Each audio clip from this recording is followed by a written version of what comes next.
चलते जाओ। AI summit में आपने क्या क्या देखा? आप एग्जीबिशन हॉल टहल रहे हैं, क्या नई चीजें देखने को मिल रही है जिससे यूथ आए और यहाँ पे देखें? एआई समिट में बहुत उत्साह है। 3 लाख से अधिक युवाओं ने और रिसर्चर्स ने, स्टूडेंट्स ने रजिस्ट्रेशन किया है और बहुत सारे के सारे सेशंस फुल जा रहे हैं, ओवरफ्लो हो रहे हैं, बल्कि बहुत अच्छा उत्साह है। और विशेषकर युवाओं में देखा, अभी जयपुर के कुछ स्टूडेंट्स थे जो कि नए सॉल्यूशंस देख रहे हैं, उन सबको टेस्ट कर रहे हैं, रियल में फील कर रहे हैं कि एआई का उपयोग कैसे किया जा सकता है। इस समिट के माध्यम से देश भर में एक नई ऊर्जा पैदा हुई है। एआई का उपयोग करके पॉपुलेशन स्केल पे किस तरह से बड़ी प्रॉब्लम्स को सॉल्व कर सकें, वैसा उत्साह यहाँ पर युवाओं में दिखाई दे रहा है। और सब दुनिया के लिए क्या मैसेज है इस AI impact summit? AI 5th industrial revolution है। एआई इम्पैक्ट समिट भारत में जो हो रहा है वो विश्व में सबसे बड़ा एआई समिट है।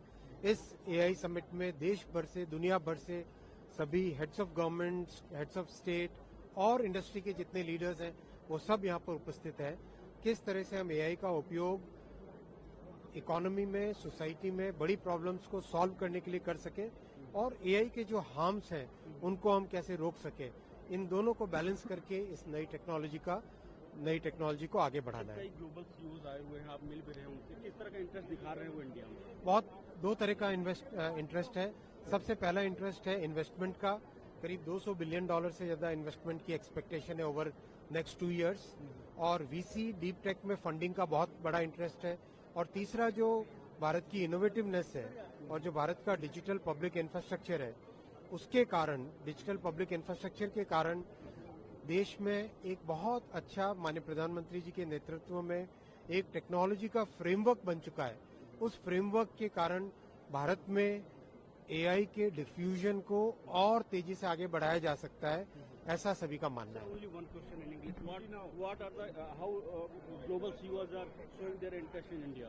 Lot of interest in investing in India, especially in the Indian deep tech startups, in the infra, also in finding new solutions at population scale, because the way our Honorable Prime Minister Shri Narendra Modi ji has created this digital public infrastructure in our country, that brings out a huge advantage for any solution which needs to be brought at a population scale. Thank you, sir.